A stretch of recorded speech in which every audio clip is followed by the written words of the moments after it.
ಅಹಲ್ಯ ಬಾಯಿ ಅಮ್ಮ ಅವರು ಮಾಡುವಂತಹ ಪ್ರಸಿದ್ಧ ಶೇಂಗಾ ಪುಡಿ ಚಟ್ನಿನ ಇವತ್ತು ಕಡಿಮೆ ಕ್ವಾಂಟಿಟಿಯಲ್ಲಿ ಮನೆಯಲ್ಲಿ ಯಾವ ರೀತಿ ಸುಲಭವಾಗಿ ಮಾಡ್ಕೊಳ್ಬೋದು ಅಂತ ತಿಳಿಸ್ಕೊಡ್ತಾ ಇದ್ದೀನಿ. ರುಚಿ ಮಾತ್ರ ಅದ್ಭುತವಾಗಿರುತ್ತೆ. ಚಪಾತಿ ಜೊತೆ ಆಗಿರ್ಬೋದು, ಅನ್ನದ ಜೊತೆ ಆಗಿರ್ಬೋದು, ತುಂಬಾ ಟೇಸ್ಟ್ ಚೆನ್ನಾಗಿರುತ್ತೆ. ಹಾಗೆ ಮೊದಲಿಗೆ ನಾನು ಇಲ್ಲಿ ಒಂದು ಕಡಾಯಿನ ಇಟ್ಕೊಂಡು 1 ಬೌಲ್ ಆಗುವಷ್ಟು ನಾನಿಲ್ಲಿ ಕಡಲೆ ಬೀಜನ ಹಾಕ್ಕೊಂಡಿದ್ದೀನಿ. ಇದನ್ನು ಮೀಡಿಯಮ್ ಟು ಲೋ ಫ್ಲೇಮ್ ಇಟ್ಕೊಂಡು ಚೆನ್ನಾಗಿ ಫ್ರೈ ಮಾಡ್ಕೊಳ್ಳೋಣ. ಈ ರೀತಿ ಕೈ ಬಿಡದೇನೆ ಚೆನ್ನಾಗಿ ನಾವು ಫ್ರೈ ಮಾಡ್ಕೊಳ್ಬೇಕಾಗುತ್ತೆ. ಈ ರೀತಿ ಬಣ್ಣ ಬಂದಿರಬೇಕು. ಅತಿಯಾಗಿ ಫ್ರೈ ಕೂಡ ಆಗಿರಬಾರ್ದು, ಕಡಿಮೆ ಕೂಡ ಫ್ರೈ ಆಗಿರಬಾರ್ದು. ನಾನು ಇವಾಗ ವಿಡಿಯೋದಲ್ಲಿ ತೋರಿಸ್ತಾ ಇದ್ದೀನಲ್ವ, ಈ ರೀತಿ ಬಣ್ಣ ಬಂದಿರಬೇಕು. ನಂತರ ಅದನ್ನು ಒಂದು ಪ್ಲೇಟ್ಗೆ ನಾನು ಶಿಫ್ಟ್ ಮಾಡ್ಕೊಳ್ತಾ ಇದ್ದೀನಿ. ನಂತರ ಅದೇ ಬಾಣಲಿಗೆ ಒಂದು 2 ಸ್ಪೂನ್ ಆಗುವಷ್ಟು ಎಣ್ಣೆನ ಹಾಕ್ಕೊಂಡಿದ್ದೀನಿ. ನಂತರ ಅದಕ್ಕೆ ಒಂದು ಲಿಂಬೆ ಗಾತ್ರಕ್ಕಿಂತ ಕಡಿಮೆ ಹುಣಸೆ ಹಣ್ಣು ಹಾಕ್ಕೊಂಡಿದ್ದೀನಿ. ಹಾಗೆ ಒಂದು ಬೆಳ್ಳುಳ್ಳಿ ಫುಲ್ ಗೆಡ್ಡೆನ ಹಾಕ್ಕೊಂಡು ಚೆನ್ನಾಗಿ ಗೋಲ್ಡನ್ ಬ್ರೌನ್ ಕಲರ್ ಬರೋವರೆಗೂ ಚೆನ್ನಾಗಿ ಫ್ರೈ ಮಾಡ್ಕೊಂಡು ಅದನ್ನು ಸೈಡಲ್ಲಿ ಒಂದು ಪ್ಲೇಟಲ್ಲಿ ಎತ್ತಿಟ್ಕೊಳ್ಳೋಣ. ಅದು ಕೂಡ ಕಂಪ್ಲೀಟಾಗಿ ತಣ್ಣಗಾಗಬೇಕು. ನಂತರ ಅದೇ ಪಾತ್ರೆಯಲ್ಲಿ ನಾನಿಲ್ಲಿ ಒಣ ಮೆಣಸಿನ್ಕಾಯಿನ ಹಾಕ್ಕೊಂಡಿದ್ದೀನಿ. ನೀವು ಗುಂಟೂರು ಬ್ಯಾಡಗಿ ಎರಡು ಮಿಕ್ಸ್ ಮಾಡಿ ಕೂಡ ಮೆಣಸಿನ್ಕಾಯಿನ ಹಾಕ್ಕೊಳ್ಬೋದು. ಇವಾಗ ನಾವು ಮೆಣಸಿನ್ಕಾಯಿ ಫ್ರೈ ಮಾಡಬೇಕಾದ್ರೆ ಅದು ಕಂಪ್ಲೀಟಾಗಿ ಕಪ್ಪು ಬಣ್ಣಕ್ಕೆ ಟರ್ನ್ ಆಗಬೇಕು. ಅಲ್ಲಿವರೆಗೂ ಚೆನ್ನಾಗಿ ಫ್ರೈ ಮಾಡ್ಕೊಳ್ಳೋಣ. ಮೆಣಸಿನ್ಕಾಯಿ ಕಂಪ್ಲೀಟಾಗಿ ಕ್ರಿಸ್ಪಿಯಾಗಿ ಫ್ರೈ ಆಗಬೇಕು. ಇಲ್ಲಾಂದರೆ ನಾವು ಮಿಕ್ಸಿ ಜಾರಿಗೆ ಹಾಕಿ ರುಬ್ಬೋವಾಗ ಮೆತ್ತಗಾಗುತ್ತೆ. ಅವು ಚೆನ್ನಾಗಿ ನಾವು ಕ್ರಿಸ್ಪಿ ಆಗೋ ಥರ ಫ್ರೈ ಮಾಡಿದ್ದೀವಿ ಅಂದ್ರೆ ನಂತರ ಅದು ಚೆನ್ನಾಗಿ ಪೌಡ್ರ್ ಥರ ಮಿಕ್ಸಿ ಜಾರಿಗೆ ಹಾಕೊಂಡಾದ್ಮೇಲೆ ಚೆನ್ನಾಗಿ ಪೌಡರ್ ಟೈಪ್ ಬರುತ್ತೆ.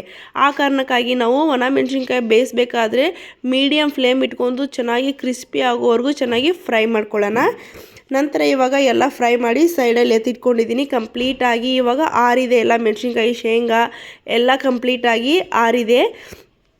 ಇವಾಗ ನಂತರ ಅದಕ್ಕೆ ಒಂದು ಮಿಕ್ಸಿ ಜಾರ್ನ ಇಟ್ಕೊಂಡು ಮೊದಲಿಗೆ ನಾವು ಫ್ರೈ ಮಾಡಿ ಇಟ್ಕೊಂಡಿರುವಂತಹ ಹುಣಸೆ ಹಣ್ಣು ಮತ್ತು ಬೆಳ್ಳುಳ್ಳಿ ಮತ್ತು ಮೆಣಸಿನ್ಕಾಯಿನ ಹಾಕ್ಕೊಂಡು ಚೆನ್ನಾಗಿ ನಾವು ಪೌಡರ್ ಮಾಡ್ಕೊಂಡು ಬರೋಣ. ಹಾಗೆ ಒಂದು 8ರಿಂದ 10 ಕರಿಬೇವಿನ ಎಲೆನೂ ಕೂಡ ಹಾಕ್ಕೊಂಡಿದ್ದೀನಿ. ಆದಷ್ಟು ಫ್ರೆಶ್ ಆಗಿರೋಂಥ ಕರಿಬೇವಿನ ಎಲೆನ ಹಾಕ್ಕೊಳ್ಳಿ, ಇಲ್ಲ ಬೇಗನೆ ಕೆಟ್ಟೋಗೋ ಚಾನ್ಸ್ ಇರುತ್ತೆ ಚಟ್ನಿ.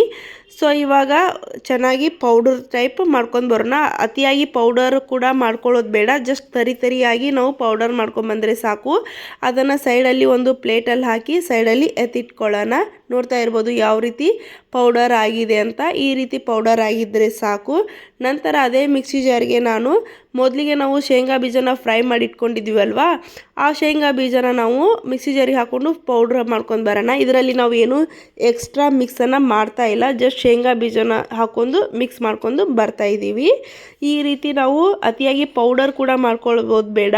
ಈ ರೀತಿ ತರಿಯಾಗಿಯೇ ಜಸ್ಟ್ ಒಂದು 2-3 ಸತ ಗಿರ್ ಅನಿಸಿದರೆ ಸಾಕು. ಅಷ್ಟು ಅದೇ ರೀತಿಯಲ್ಲಿ ನಾವು ಮಾಡ್ಕೊಂಡು ಬರೋಣ.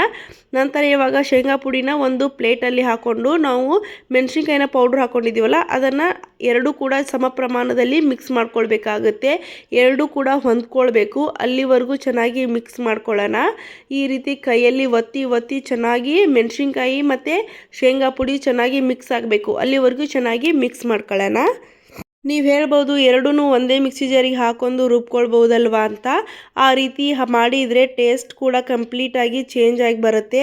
ಅದಕ್ಕೆ ಈ ರೀತಿ ನಾವು ಅಹಲ್ಯ ಅಮ್ಮವ್ರು ಯಾವ ರೀತಿ ಹೇಳಿದ್ದಾರೆ ಅದೇ ರೀತಿಯಲ್ಲಿ ನಾವು ಫಾಲೋ ಮಾಡೋಣ. ರುಚಿಗೆ ತಕ್ಕಷ್ಟು ಉಪ್ಪು, ಹಾಗೆ ಒಂದು ಅರ್ಧ ಸ್ಪೂನ್ ಆಗುವಷ್ಟು ಬೆಲ್ಲ ಹಾಕ್ಕೊಂಡಿನಿ. ಬೆಲ್ಲ ಇಲ್ಲಾಂದರೆ ಸಕ್ಕರೆ ಕೂಡ ಹಾಕ್ಕೊಳ್ಬೋದು.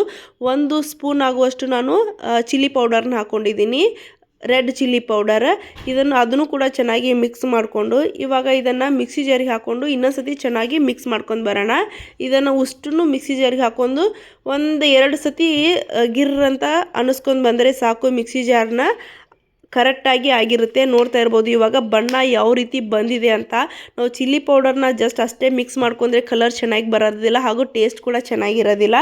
ಈ ರೀತಿ ಮಿಕ್ಸಿ ಜಾರಿಗೆ ಹಾಕ್ಕೊಂಡ್ರೆ ಕಲರು ಚೆನ್ನಾಗಿ ಬರುತ್ತೆ, ರುಚಿ ಕೂಡ ತುಂಬಾ ಚೆನ್ನಾಗಿರುತ್ತೆ. ಇದನ್ನು ಚಟ್ನಿ ನಾನು 3ನೇ ಸತಿ ಇವಾಗ ಮಾಡ್ತಾ ಇರೋದು. ಟೇಸ್ಟ್ ಮಾತ್ರ ತುಂಬಾ ಚೆನ್ನಾಗಿರುತ್ತೆ. ಇಷ್ಟ ಆದರೆ ಒಂದು ಲೈಕ್ ಮಾಡಿ, ಕಮೆಂಟ್ ಮಾಡಿ, ಶೇರ್ ಮಾಡಿ ಸ್ನೇಹಿತರೆ. ನಾವು ಲಾಸ್ಟಲ್ಲಿ ಬೇಕಾದರೆ ಒಗ್ಗರಣೆ ಕೂಡ ಹಾಕ್ಕೊಳ್ಬೋದು. ಒಗ್ಗರಣೆ ಹಾಕೊಂಡ್ರೆ ಬೇಗನೆ ಹಳಸೋಗುತ್ತೆ, ಬೇಗನೆ ಕೆಟ್ಟೋಗುತ್ತೆ ಅಂತ ನಾನು ಹಾಕ್ಕೊಂಡಿಲ್ಲ ಸ್ನೇಹಿತರೆ. ಬೇಕಂದರೆ ನೀವು ಒಂದು ಎಣ್ಣೆ ಹಾಕ್ಕೊಂಡು ನಂತರ ಅದಕ್ಕೆ ಸ್ವಲ್ಪ ಸಾಸಿವೆ ಜೀರಿಗೆ ಹಾಕ್ಕೊಂಡು ಕರಿಬೇವಿನ ಎಲೆ ಹಾಕ್ಕೊಂಡು ಒಗ್ಗರಣೆ ಕೂಡ ಹಾಕ್ಕೊಳ್ಬೋದು. ಇಷ್ಟ ಆದರೆ ಒಂದು ಲೈಕ್ ಮಾಡಿ, ಕಮೆಂಟ್ ಮಾಡಿ, ಶೇರ್ ಮಾಡಿ ಸ್ನೇಹಿತರೆ. Bye friends.